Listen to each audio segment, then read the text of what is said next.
The ancient Stoics believed that we suffer not from events themselves, but from the meaning we attach to them, and in a single moment, a life can split into two, before and after. The autumn breeze carried a whisper of winter through Seattle's Capitol Hill neighborhood as Emily Turner stared at her phone, her trembling fingers hovering over the screen. The message that had just arrived felt like a dagger to her heart. A photo of her husband, Marcus, in an intimate embrace with someone else, sent anonymously to her email. At 35 weeks pregnant, Emily had spent the morning decorating the nursery in their craftsman home. Her hands, lovingly arranging tiny clothes and dresser drawers, now those same hands clutched her phone so tightly her knuckles turned white. The timestamp on the photo read yesterday evening, when Marcus had claimed to be working late at his architectural firm. The room began to spin. Emily pressed her other hand against her swollen belly, feeling their baby's gentle kicks, a cruel reminder of the family she thought they were building together. 7 years of marriage, 3 years of trying to conceive, and countless promises of forever, all suddenly cast into doubt by a single image. A storm of disbelief and betrayal rose inside her, her heartbeat thundering against her ribs. How could something so sacred be broken so carelessly? Her breath caught in her throat, shallow and fast, as though her body, like her heart, had forgotten how to function. She needed air. Grabbing her car keys, Emily rushed out of their home, ignoring the perfectly arranged shoes in the foyer that suddenly seemed to mock their carefully constructed life. The late afternoon traffic crawled along Pine Street as tears blurred her vision. Her phone buzzed repeatedly, Marcus's name flashing on the screen, perhaps finally noticing the missed lunch they had planned to discuss the upcoming baby shower. The irony wasn't lost on her. Just this morning, she had been adding final touches to their baby registry.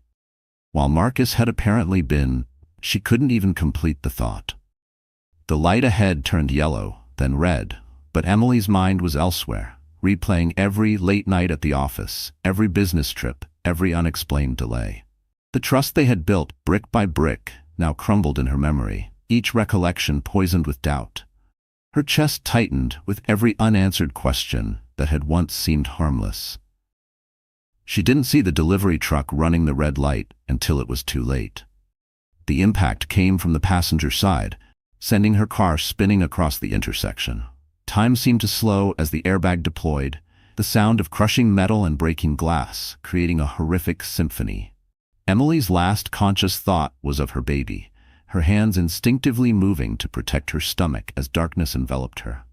The wail of approaching sirens faded into the background as she slipped into unconsciousness. Hours later, she awoke to the sterile whites and beeping monitors of Harborview Medical Center.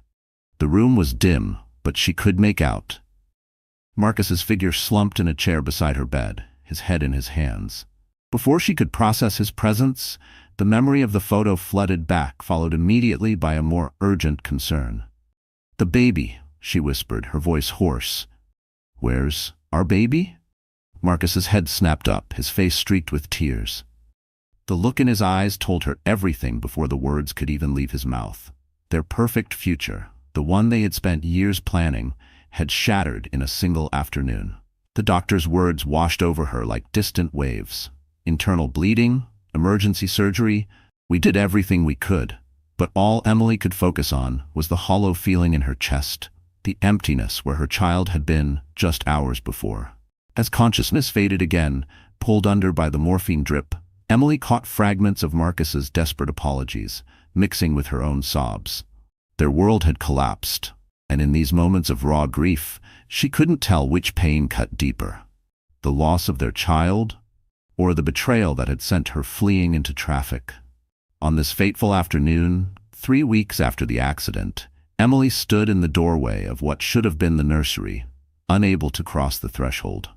The room remained frozen in time, a testament to dreams that would never materialize. The soft yellow walls seemed to mock her with their cheerfulness, while the untouched crib sat like a monument to their loss. Marcus's footsteps echoed from downstairs, his presence in the house now feeling like an intrusion rather than comfort. The distance between them had grown into an insurmountable chasm, filled with unspoken accusations and suffocating grief. The doctors had cleared her to return home, but home felt like a foreign concept. Then, the sound of breaking glass shattered the heavy silence.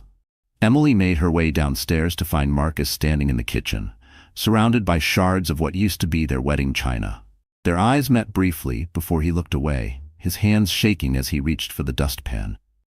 "Don't," Emily said, her voice barely above a whisper. "Just don't." The double meaning hung in the air between them. "Don't clean up. Don't try to fix this. Don't pretend we can move past it." Marcus straightened up, his shoulders slumped in defeat. "Emily? Please," he started, his voice thick with emotion. "We need to talk. About what happened. About everything." "Everything?" She let out a bitter laugh. "You mean how you were with her while I was picking out baby clothes? Or how our child died because I was too devastated by your betrayal to drive safely?" The words hit Marcus like physical blows. He gripped the kitchen counter, his knuckles turning white. "I never meant for any of this to happen. The affair. It was a mistake, and the accident." "Don't you dare," Emily cut him off, her voice sharp enough to draw blood. "Don't you dare try to separate the two. Your choices led us here, Marcus. Your decisions destroyed everything we built." Outside, rain began to fall, pattering against the windows in a steady rhythm that felt like nature's own funeral march. Emily watched as droplets traced paths down the glass, mirroring the tears she refused to shed in front of him. "I've started looking for an apartment," Marcus said, finally breaking the heavy silence. "I think we both need some space." To what?" Emily turned to face him fully. "To heal? To forgive? Do you really think there's any coming back from this?" The question lingered unanswered as thunder rolled in the distance. Marcus's phone buzzed on the counter, another message from his lawyer about divorce proceedings. The sound seemed to finalize something between them. "I loved you," Emily said, her voice softening with grief rather than anger. "I loved the life we were building, the family we were supposed to have." "I still love you," Marcus responded, reaching for her hand, but stopping short when she flinched away. "That's the tragedy of it all, isn't it?" Emily moved toward the stairs, pausing at the bottom step. "Love isn't always enough. Sometimes it's just the thing that makes betrayal cut deeper." As she climbed the stairs, Emily could hear Marcus's muffled sobs from the kitchen. Once, the sound would have broken her heart, would have sent her running back to comfort him. Now, it merely blended with the storm outside, becoming another part of the symphony of their unraveling marriage. The downtown Seattle law office of Harper & Bennett stood imposing against the morning sky. Its glass facade reflected the winter sunlight. Emily sat in her parked car, gripping the steering wheel as she stared at the building where she'd worked before taking leave to start her family. 6 months had passed since the accident, and returning felt like stepping into another life entirely. Her former office now belonged to someone else, but managing partner Jonathan Harper had immediately offered her a position when she called about coming back. "Your desk is waiting whenever you're ready," he'd said, his voice carrying a gentleness that almost broke her composure. The elevator ride to the 18th floor felt endless. Emily watched her reflection in the mirrored walls. She'd lost weight, and dark circles shadowed her eyes. Despite her careful makeup, the woman staring back at her looked like a stranger. "Emily," a warm voice greeted her as the elevator doors opened. Christina Yang, the firm's senior partner, stepped forward with a smile that held just the right balance of welcome and understanding. "We've got you set up by the window. Corner office, you'll love the view."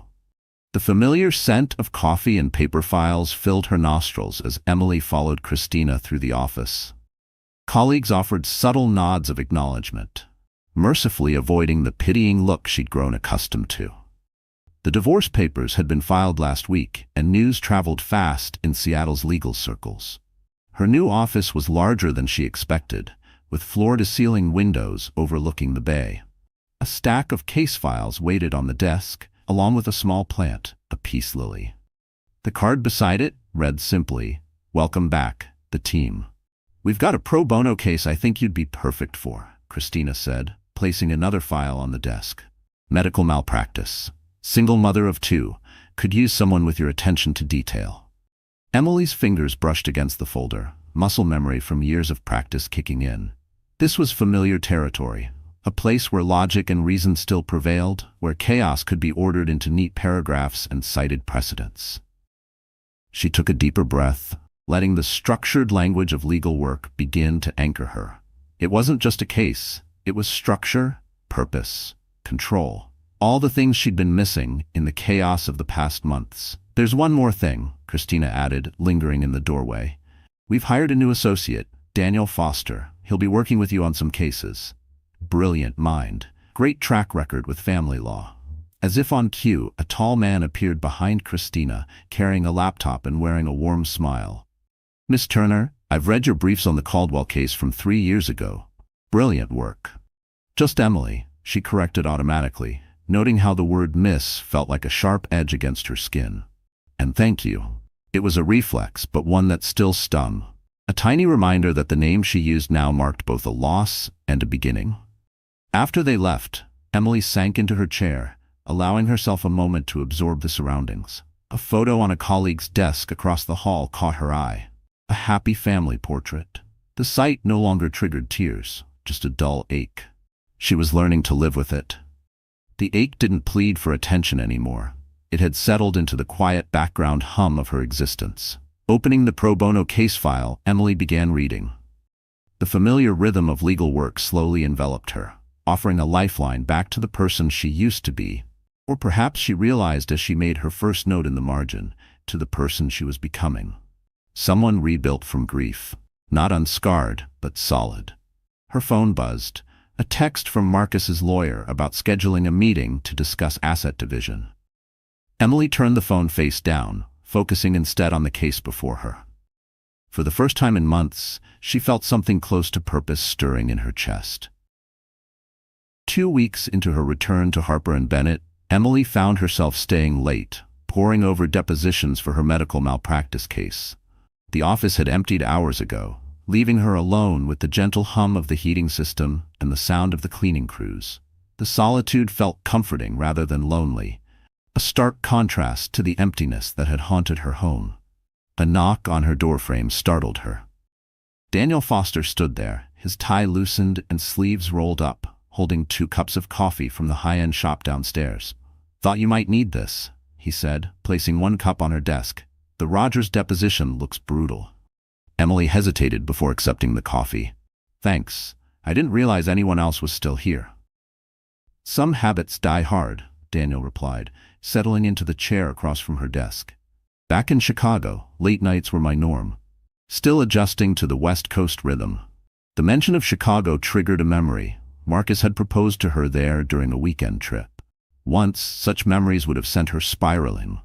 Now they felt more like watching scenes from someone else's life. Distant, blurred snapshots from a version of her that no longer quite existed. She let the image pass like a train at a station. Noticed, but not boarded. "The plaintiff's medical records don't match her testimony," Emily said, steering her mind back to work. "There's a 3-month gap that could make or break our case." Daniel leaned forward, genuinely interested. "Mind if I take a look? Fresh eyes might help." For the next hour, they worked through the case details together. Daniel's approach was methodical yet innovative, finding connections she hadn't considered. His presence was professional but warm, lacking the cautious distance others maintained around her. With him, she didn't feel like a fragile artifact to be handled gently, just a colleague, sharp and capable, returning to form. "You know," Daniel said during a brief pause, "my sister went through something similar. Not the same, but she lost her baby in the 3rd trimester. Took her years to talk about it." The words hung in the air between them. Emily's hands stilled over the keyboard. The silence pressed between them, thick with understanding. It wasn't pity, just recognition, the quiet kind that didn't demand a response. "Does it get easier?" she asked, surprising herself with the question. "For her, I mean?" Daniel considered this carefully. She said, "It's like learning to live with an extra limb. At first it feels impossible, to move, to breathe. Then gradually you learn to carry it. It becomes part of who you are, but it doesn't define everything anymore." Outside the window, city lights twinkled against the darkening sky. A text message lit up Emily's phone, Marcus's name appearing briefly before the screen went dark again. The divorce proceedings were moving forward, each document requiring her signature, feeling like another nail in the coffin of her old life. She didn't flinch anymore when his name appeared, but a quiet weight still settled on her chest every time.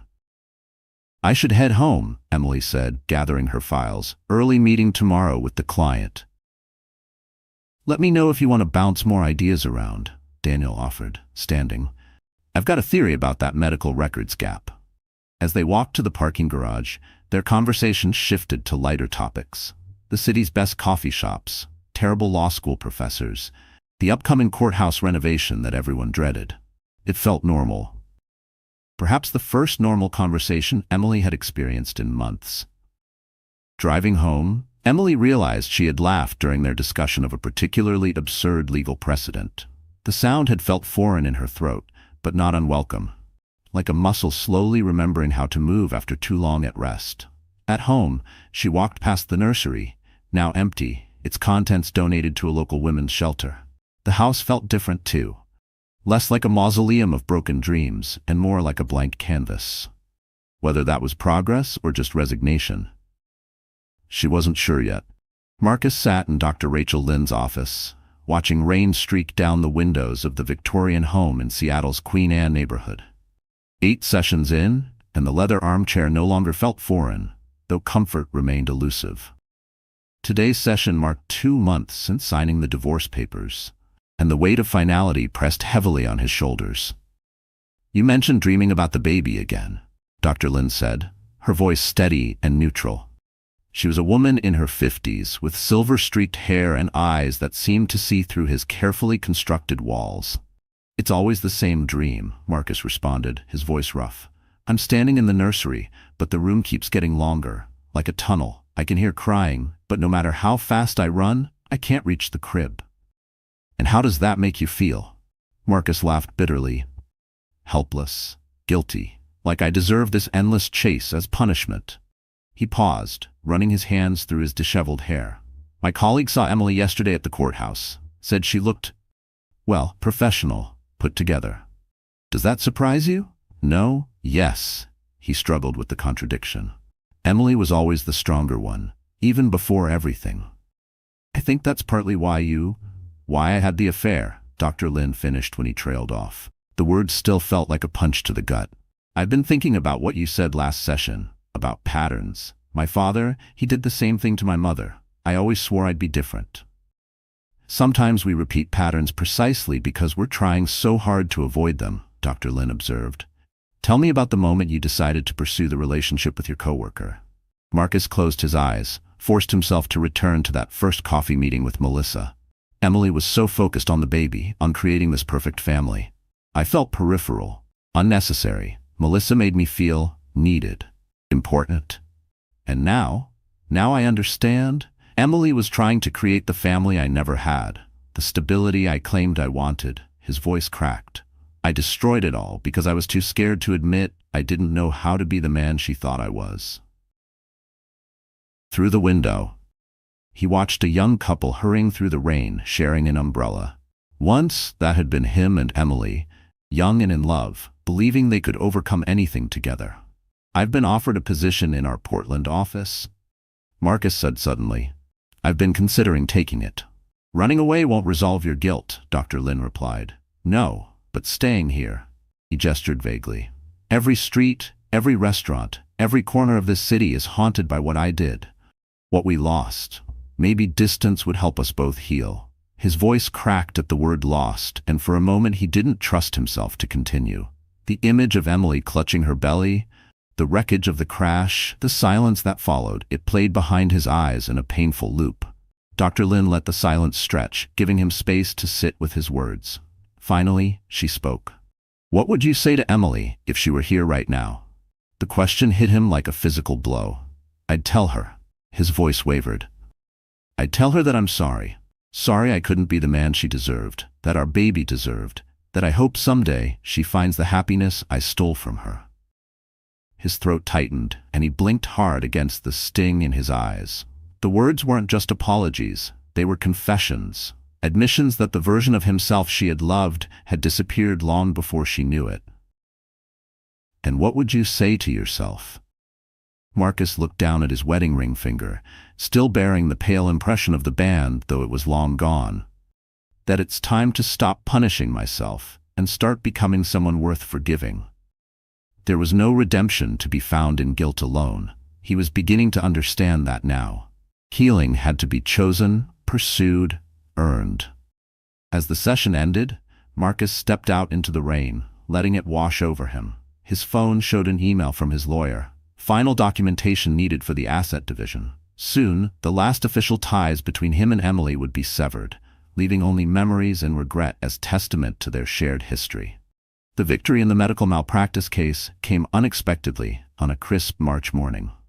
Emily stood on the courthouse steps watching her client embrace her children, tears of relief streaming down their faces. Beside her, Daniel beamed with quiet satisfaction, his suit jacket draped over one arm in the warming spring air. "First big win back," he said, glancing at her with undisguised admiration. "How does it feel?" Emily considered the question, surprised to find genuine joy bubbling beneath her professional exterior. "Like breathing again, like remembering who I used to be." She felt the weight inside her shift, no longer crushing, but grounding. The sense that she was not just returning, but redefining herself. "Drinks to celebrate?" Daniel suggested, then quickly added, "The whole team, of course. Christina mentioned wanting to toast your triumphant return." The hesitation must have shown on her face because Daniel stepped back slightly, maintaining the careful distance he always kept. "No pressure. Another time." "No," Emily found herself saying, the words surprising them both. "Actually, drinks sound good. It's been a while since I've had something to celebrate." Hours later, in a quiet corner of the Olympic Hotel's bar, Emily sat with Daniel after the rest of the team had departed. The historic building, once a courthouse, now housed one of Seattle's most elegant lounges. Soft jazz played in the background as they discussed their next cases. "You know what impressed me most about today?" Daniel said, swirling the ice in his whiskey. "The way you handled cross-examination. You weren't just attacking the defense's story, you were telling your client's truth." Emily smiled, touching her water glass. She hadn't touched alcohol since the accident. "Truth is all we really have in the end, even when it hurts." "Speaking of truth," Daniel hesitated, then continued, "I've been wanting to ask you something." Emily's chest tightened instinctively. "Emily, there's a legal conference in New York next month," he rushed on. 3 days of seminars on family law reform. I'm presenting a paper on custody rights. Would you consider coming as my co-presenter?" The invitation hung between them, laden with unspoken possibilities. Through the bar's towering windows, the city lights twinkled like stars fallen to earth. "I don't know if I'm ready," Emily admitted, her fingers tracing patterns on the condensation of her glass, "for any of this." "It's just a conference," Daniel said softly, though they both knew it wasn't. "But I understand if it's too soon." A text message illuminated her phone, Marcus's name appearing briefly. The divorce was final now, the papers signed and filed. She turned the phone face down. "Tell me about your paper," she said finally, looking up to meet Daniel's patient gaze. As he outlined his research, Emily found herself drawn into the discussion, their legal minds sparking off each other. The evening stretched on, and she realized with a start that she'd gone an hour without thinking about the past. Later, as Daniel walked her to her car, their shoulders brushed accidentally. The contact sent an unexpected shiver through her. Not desire exactly, but possibility. The feeling both thrilled and terrified her. "About the conference," she said, reaching for her car door. "Send me the paper. Let me read it first." Daniel's smile was warm but contained, respecting the boundaries she needed. "I'll email it tonight." Driving home, Emily noticed the nursery door was open. She'd left it closed that morning. Standing in the doorway, she realized she could imagine the room as something else now, maybe an office or a library.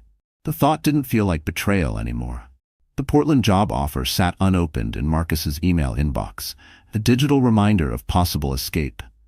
He stared at it from his temporary apartment in Cambridge, the morning sun casting long shadows across his sparse furniture.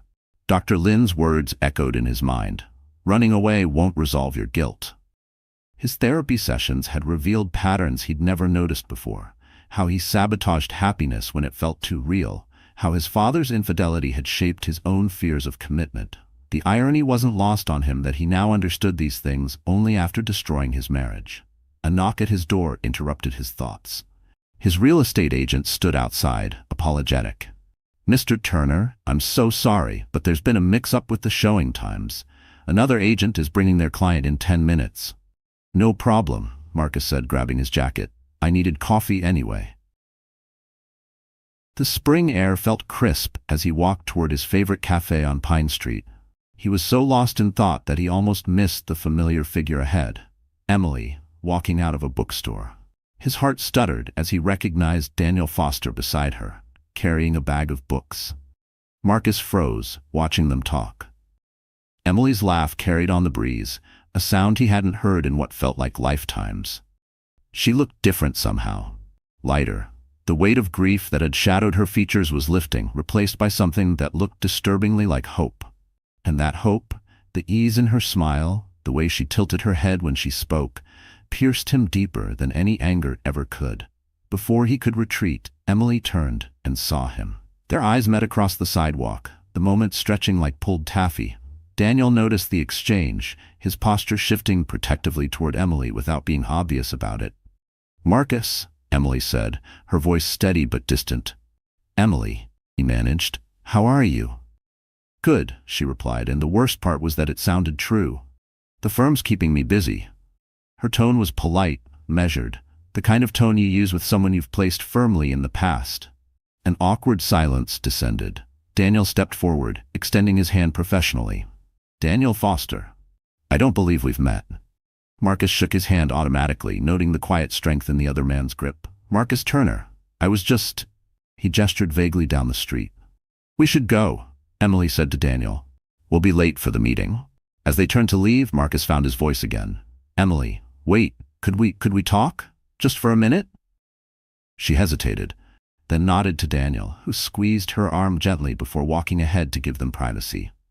"I'm taking the Portland position," Marcus said when they were alone. The words tumbled out before he could second-guess them. "I think it's better for both of us if I'm not here." Something flickered across Emily's face. Relief, regret, the complex tangle of emotions, grief, nostalgia, closure, rippled just beneath her composed expression. "When do you leave?"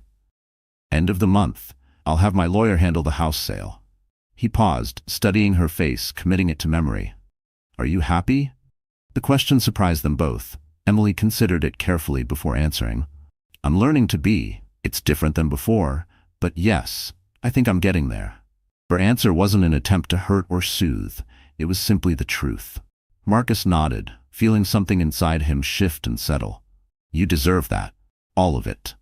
"So do you," she said softly, and he could hear the forgiveness she wasn't ready to voice explicitly. "Just maybe not here." They stood in silence for a moment, the morning crowd flowing around them like a river around stones.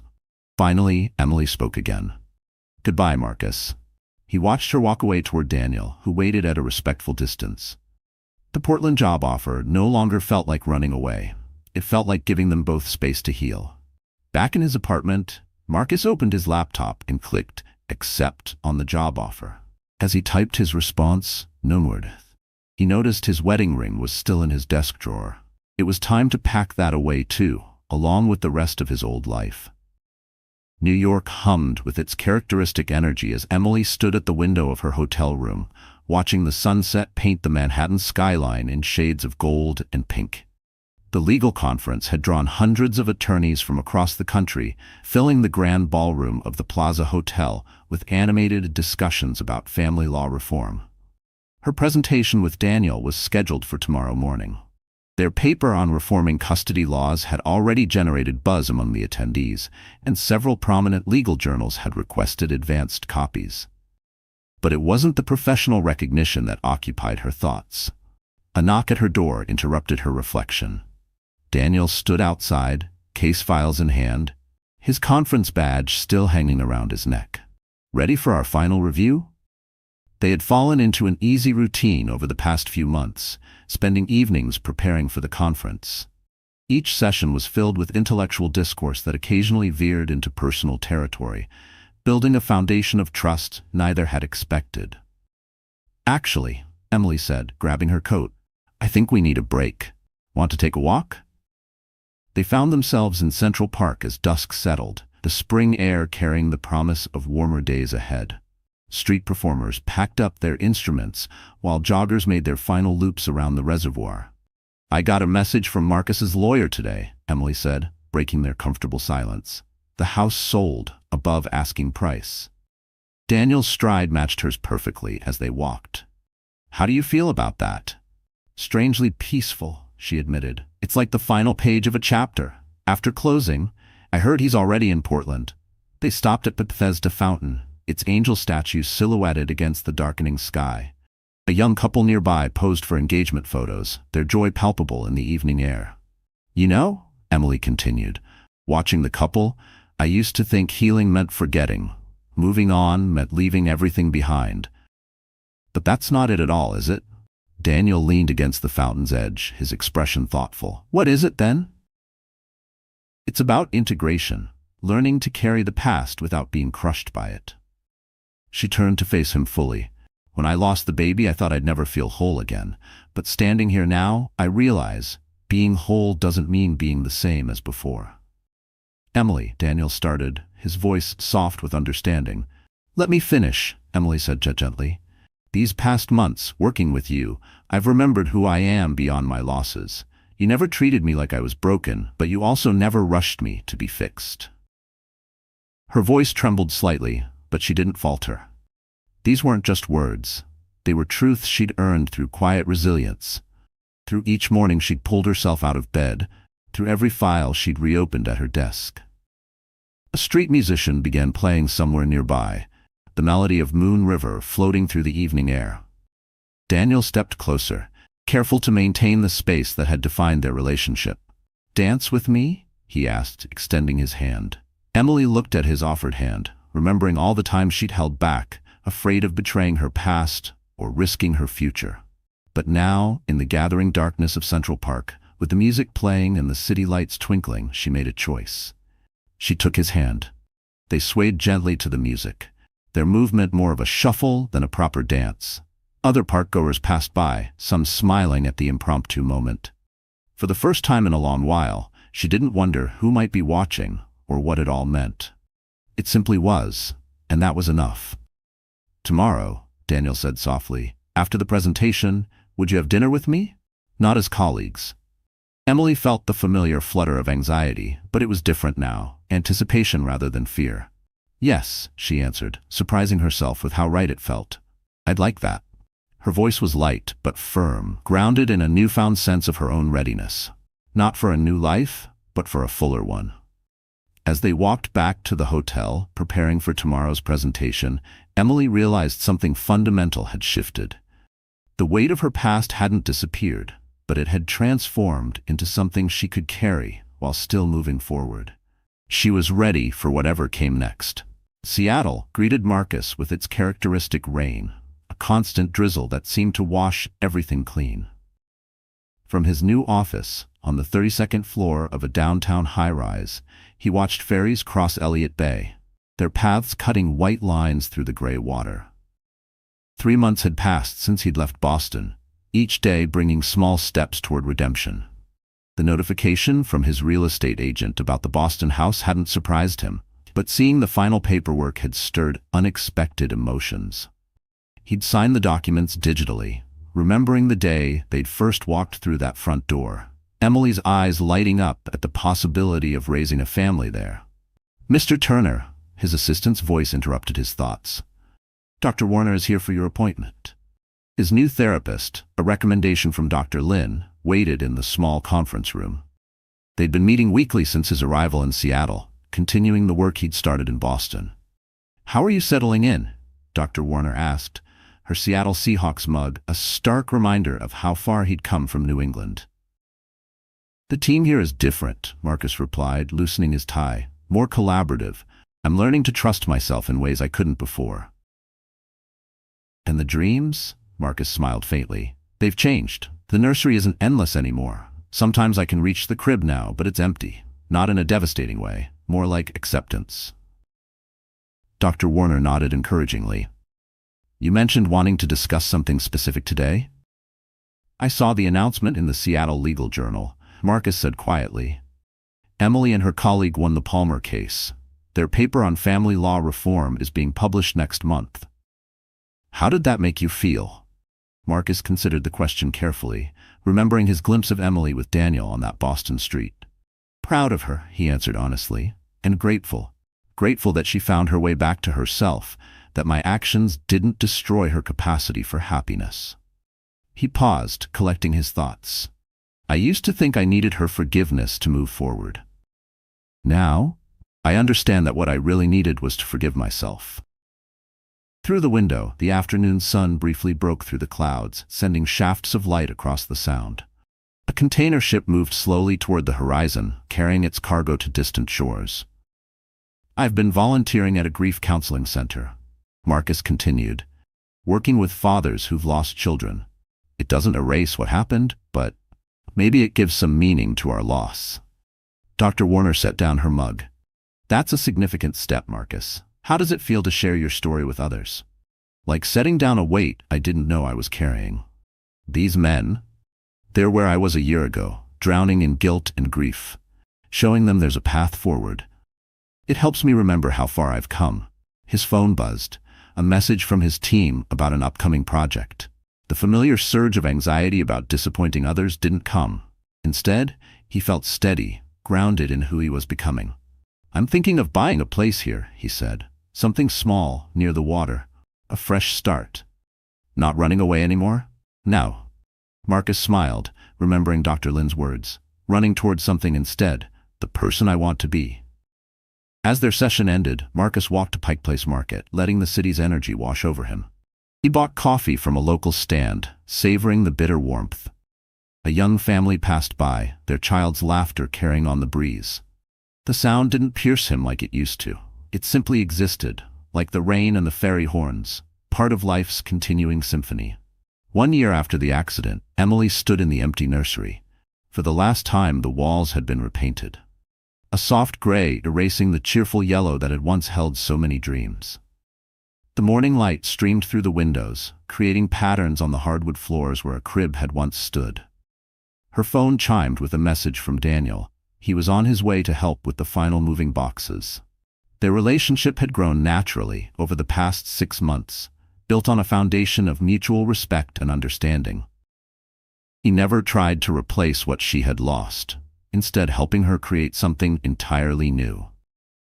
Together, they had learned to honor the past while not being bound by it, like slowly unfolding pages of a story still being written, without judgment, without rush. The doorbell rang, but instead of Daniel, Emily found a courier holding an envelope. Inside was a letter from Marcus, postmarked from Portland. Her hands trembled slightly as she opened it. Even now, after everything, her breath caught. The weight of unspoken closure still heavy in her chest. Emily, I debated sending this, but some things need to be said, even if only once. I'm not asking for forgiveness. That's not why I'm writing. I wanted you to know that I understand now what I couldn't before. The Grief Counseling Center, where I volunteer, has taught me that healing isn't linear. Each person I meet carries their loss differently. Yet we all share the same truth, that love and loss shape us, but they don't define us. I heard about your legal reform initiative. Your work is changing lives, Emily. You always had that power, to take pain and transform it into purpose. It was one of the countless things I admired about you. I'm finding my way here in Portland. The rain has a way of washing things clean, giving them a chance to grow anew.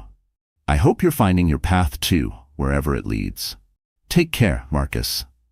Emily sat on the stairs, letting the words settle around her. The letter didn't reopen old wounds. Instead, it felt like the final piece of a puzzle falling into place. There was no anger left, no sorrow that hadn't already been faced, only a quiet understanding that their chapter had truly closed. She took out her phone and typed a brief response. Thank you. Be well. The sound of Daniel's car pulling into the driveway brought her back to the present. He appeared in the doorway, his arms full of empty boxes, his smile warming when he saw her. Everything okay? He asked, noticing the letter in her hands. Yes, she replied, and meant it. Just saying goodbye. They worked together, packing the last remnants of her old life. The new condo they'd found overlooked Lake Union, its modern lines and open spaces representing the fresh start they both wanted. No more rooms filled with ghosts. No more waiting for a grief that had finally loosened its grip. In the kitchen, Emily found one last item, a small box containing the ultrasound picture she'd kept hidden away. She traced the fuzzy outline with her finger, remembering the joy it had once represented. After a moment's consideration, she placed it in her purse instead of a moving box. Not a keepsake of sorrow, but a thread in the tapestry of who she had become. Some memories deserve to be carried forward. "Ready?" Daniel asked, carrying the last box to his car. Emily took a final walk through the empty house. In each room, echoes of her past life lingered, dinner parties with friends, quiet Sunday mornings, dreams of a family.